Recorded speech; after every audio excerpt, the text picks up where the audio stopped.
Welcome to Watershed Moments. I am Rhonda Pendell Charles, City of Annapolis Alderwoman, Ward 3. And we are pleased today to have with us Imania Price, a youthful person for a change. But we're glad to have Imania here with us on Watershed Moments today. Welcome to our show, Imania. Thank you. Well, we're going to start with the beginning of your life. Tell us a little something about yourself. Are you from Annapolis or in this area? But tell us where you're from. So I was born in Washington, D.C.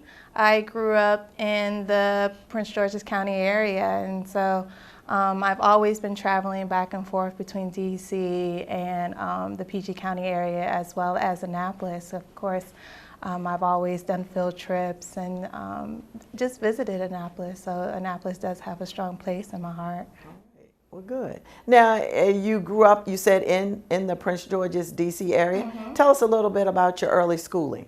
So I attended school at a small From the Heart church ministry school. It was a school that my mom thought was a good idea for a rambunctious child who needed a little more structure than the public school system. And so I had a class of about 10, and I loved it there. And in the end, I went to high school in Upper Marlboro, Maryland, and I just grew to love history, and I traveled a lot and read a lot, and I was just a pretty active child. And so running around DC and Maryland offered a lot of avenues for me to pursue a lot of those different dreams that I had. I was involved in SGA, I was involved in cheerleading, I was involved in soccer, track and field, and so it was a small school as well, so I was able to do a lot of different things. I joined lots of different clubs. They had a chess club, and so I was able to just do anything that I thought that I wanted to do. So I really thank my parents for putting me in an environment that allowed me to grow with people who are still there and still are a part of my life. Wonderful. Sounds very interesting. All right. Now, you went on to after high school, and what were some of the things you became involved in or post-high school? So I went to school in Atlanta, Georgia. I went to Spelman College, and I majored in history. And What made you decide to major in history? Oh, I love history. I love learning about the past and using it as a tool to create a better future and just different ideas. And so when I was in my elementary school, I had a teacher who was very adamant that we all learn about not just our American history, but African American history. So he went out and got us lots of books to read, and I was just so excited. So when I got accepted into Spelman, I knew I wanted to do history. I wanted to be a part of that. Wonderful. And so I continued, and when I was in school, I also studied abroad, and I went to Greece for about 3 months. And that was a great experience. Ooh. So I stayed in Athens, Greece, and I had 3 roommates who were from different parts of the United States, and we all decided that Greece was the place that we wanted to go. I don't know why we all picked that. I think for me, it was the last place that accepted procrastinators. So I was like, wherever they would take me. And then I ended up going there, and I had a great experience. I was able to travel around Europe and visit different Paris and Italy, and I went to Egypt. How long did you stay overseas? So I came back in May, so almost about 4 months. So it was a very interesting experience. I did have some troubling times. A lot of times when you go abroad, they're not as welcoming to Americans and African Americans, and so that was a really trying and different experience because I had never experienced open kind of, and they had xenophobia. They did not like anybody from other countries, and so I had never experienced such a open blatancy about that, and so that was a very turning moment for me in that kind of environment. But it really helped me grow to say, you know what, I'm going to stay here. I'm going to make the most of this experience, and I'm just going to keep going. And it opened so many more doors for me. Well, tell us about a typical day that you had when you were abroad, from morning to night. Oh, well, every day was different. I was blessed to go to a kind of program that structured on history, and Athens had so much. I mean, talk about the cradle of democracy, and just talking and walking where Aristotle was and Alexander, seeing all those different types of great legends just coming to life. And so a typical day would be to wake up and hear the women at the market. We would go down to the open market all the time and get olives and euros and all sorts of just delicious stuff. I think I gained like 50 to 13 pounds when I was there, because it was just, the food was just amazing. And so then I would go to class, and we had a class in a little loft area, and after class we were allowed to go and explore, and we would go and meet somebody and talk to them, and that's how we were structured our days. And then we would hope to have somebody invite us to dinner. That was always like, ooh, who can we get to cook for us today? And so that was a real fun time. Okay. Where were your roommates from? So I had one roommate from Denver, Colorado. I had another roommate from right here from Baltimore, Maryland, and then another roommate from the Virgin Islands. And so that was just, what a mix. It was a mix of just all different types of personalities and experiences, and so we really mesh well, and I keep up with them now. I go visit, well, we had to visit the girl of the Virgin Islands, because she's like, oh, don't you want us to come and see you in DC? I'm like, no. Yeah, I mean, let's wait on that. We'll come and see you, and we'll talk about it then. And so now we go see her like all the time. We try to make it a point to go see her. Yeah, so we're still in touch now. Wonderful. So how did your parents feel about you going away? Well, my mom, she was very apprehensive at the time, just because of the climate, and she knew that I would be going into a place where there weren't a lot of people who looked like me, and if they did look like me, there were a lot of ideas about that, and so she was concerned about how that would affect me, and she, of course, is a take charge kind of mom, so her not being right there to save the day was just torture for her. My dad is the background guy who says, well, if she says it's okay, then he was very supportive, and they've both been very supportive throughout my life. They've been just a great team, and I enjoyed going and having their support the whole time. Wonderful. Do you have any siblings? I have a brother. He goes to University of Maryland, Baltimore County, and he's still in school right now, so he's doing his thing, and having a good time there. Does he enjoy history as much as you do? He's a more practical guy, so he's getting his degree in biology. I think he wants to be a doctor or researcher. You know, it changes nowadays, but yeah, he's more technical, so he'll let me lecture him every once in a while. I always tell him, go take a class in anything other than just science. Just come on, broaden out. And he's like, okay, I got enough with you. But yeah, he enjoys it. He enjoys learning about it, but he's more of the science guy in the house. So how did you like Spelman? It's an all-women's college? It is. I loved it. It was one of,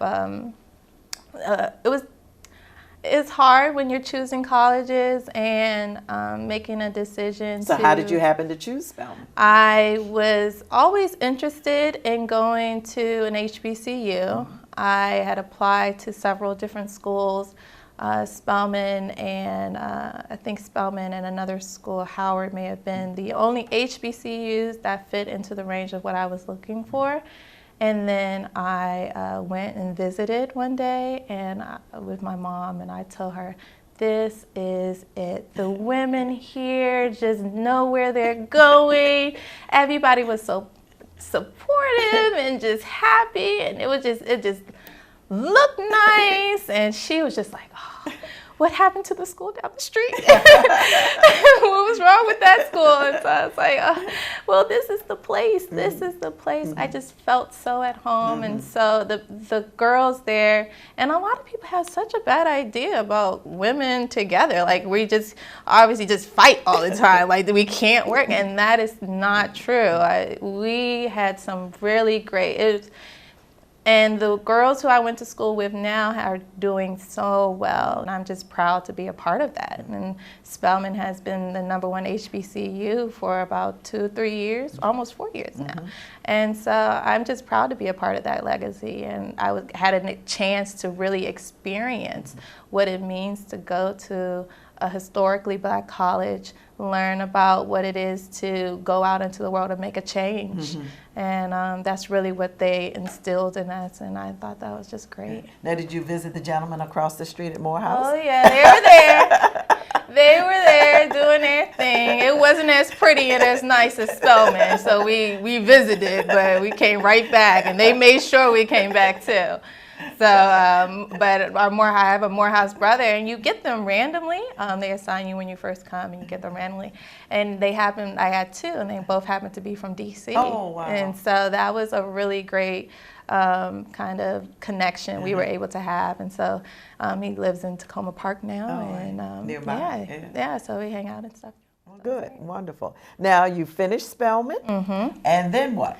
And then I came home, and I said, what to do. I had majored in history. I graduated cum laude, and I wasn't really sure what the next kind of path was to go on. And when you live in D.C., or at least in the area, it's always go work for the government. And my mom, who is a federal government worker, she was like, oh, come on, you have to apply. I was like, oh, Mom, I want to try something different, something new.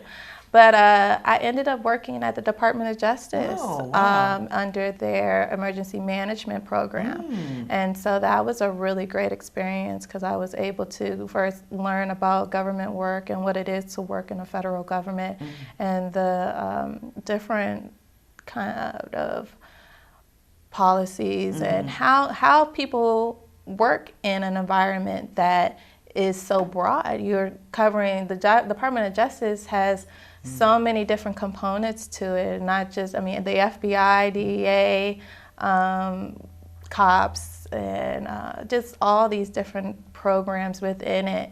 And so I was working in one of the larger sections, and it was just great to be able to just go to each different one and see what that was about. So what exactly were you doing there? And so I was working with a continuity of operations. And so, which is?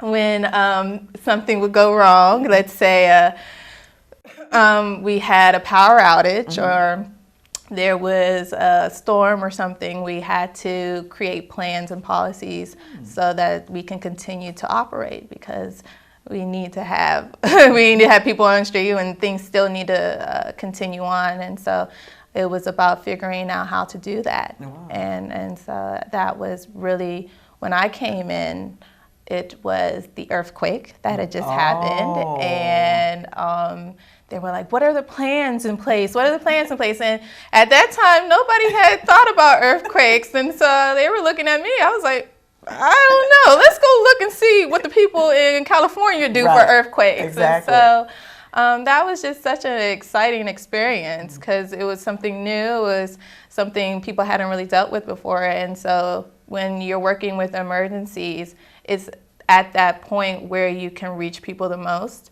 And so it's really about taking advantage of that time and using that to educate and really instruct people on how to prepare. And so I really got involved in preparing and planning. And so I really got interested in planning. I didn't realize how much I enjoyed planning. I was always a free-spirited kind of person, going with the flow. And so I enjoyed structuring things, and that was really fun. Well, how long were you there? About 3 years almost. And then I was like, how can I feel like I'm not using my history degree. I got this degree, and I want to do something with it and I want to work with it. How do I do that? And so I discovered historic preservation.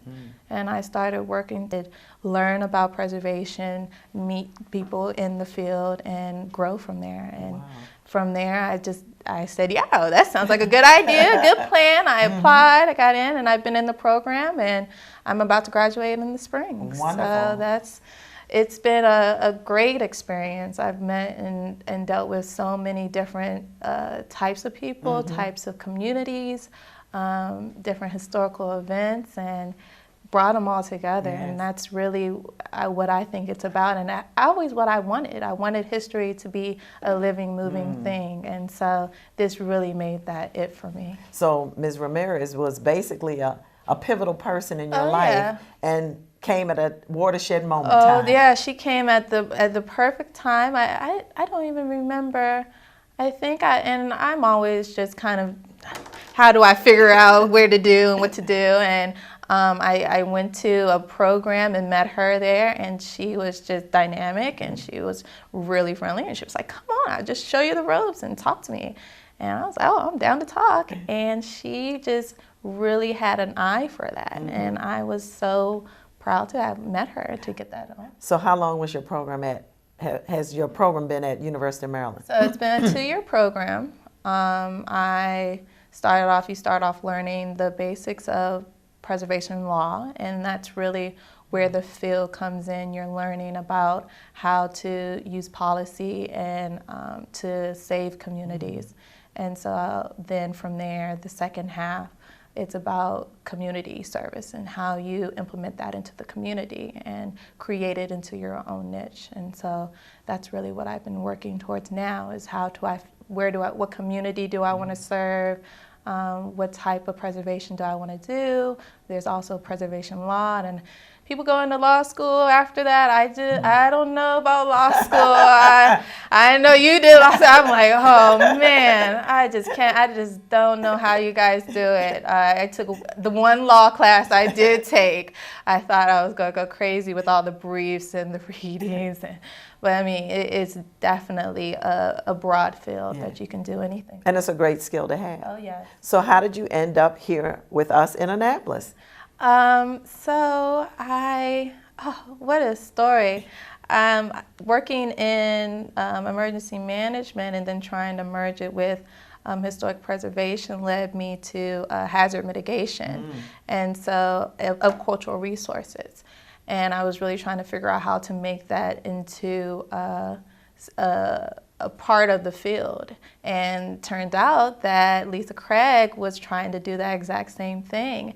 And so I think one of the school, she came actually to speak at one of our school sessions, and I met her there, and I was very interested, and she said, well, keep in touch, and I did, and ever since, that's just been it. Keep in touch has been come to Annapolis, and ever since I feel like I'm here all the time because you guys have been so open and welcoming of this new idea, and it's not everywhere that does it, and so I was just blessed to really come in at a perfect time where the community is really open to it. And now that I'm doing it, it really has shown me what a great kind of segue it is into all these other different projects. Absolutely. And Lisa's done some incredible work in planning and zoning, and with Mr. Gutwall as our leader. And it's fascinating, the Weather It Together program and that sort of thing. So hazard mitigation and the Mr. Englander's visits here. And it's been incredible to see what is being done, what can be done, and how it does all come together with historic preservation. It's a big thing. So what other projects have you been working on with the City of Annapolis? And so I've been working with the City of Parole and working on the Scavenger Hunt, the Community Day, Maryland Day projects. And I've also I've been working with a couple of other cities in Hyattsville as well, a school working on their Maryland Day project as well. So tell us a little bit about that. So there's an elementary school in Hyattsville that's interested, or that asks that the University of Maryland kind of give some students to help talk to the third and second graders about what it is to do preservation and sustainable planning and architecture. And I said, oh, that sounds great. I would love to talk to kids about that. I love working with children. And so I volunteered to put something together. And so we're really working on something really great that I think the kids will really enjoy and have a good time with, all about learning about preservation and what buildings are and what types of houses are and what it means to have a sense of place and a sense of community. And then from there, we're going to discuss what it is, what their community looks like.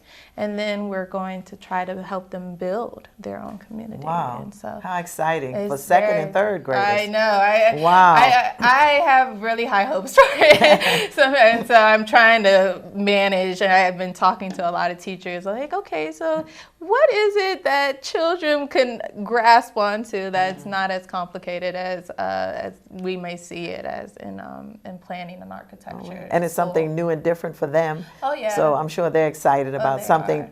Totally different from what they usually have in the classroom. And that's so, and their school is such a groundbreaking school, one of a LEED certified, really green buildings. Wow. And so they're already in it. So it's just great to be able to build on that type of momentum that they have. Wow. Some exciting work. And specifically, what have you been doing for Walk Parole? Oh, so we went out, and I had always gone to the mall. I'm from Maryland, so I know about the mall, and I know about going down to the harbor. But this is my first time actually walking through Parole community, and I took pictures, and we did a little survey, and that really was my first kind of introduction into Parole. And then from there, we've been just putting together different projects to help the community kind of have a list of things that they could build on. So then they can create a historic district from that. So Absolutely. that would be great. Now, we'd like for you, since you've been talking about children, what message do you have? You're young, but what message do you have to our youth of the community? So I always feel like respecting history, to respect history is the most important thing, I think. A lot of people say to know your history, but it's really more than that. It's taking history and using it to grow. And that's what I've been doing, and I would love for the youth to take that and grow with it. Wonderful. Thank you so much, Imania. Welcome. I appreciate you being on Thank Watershed you for Moments. having me. And you lend a whole nother perspective to our viewing audience, and we're so glad you're here. And thank you all for watching Watershed Moments.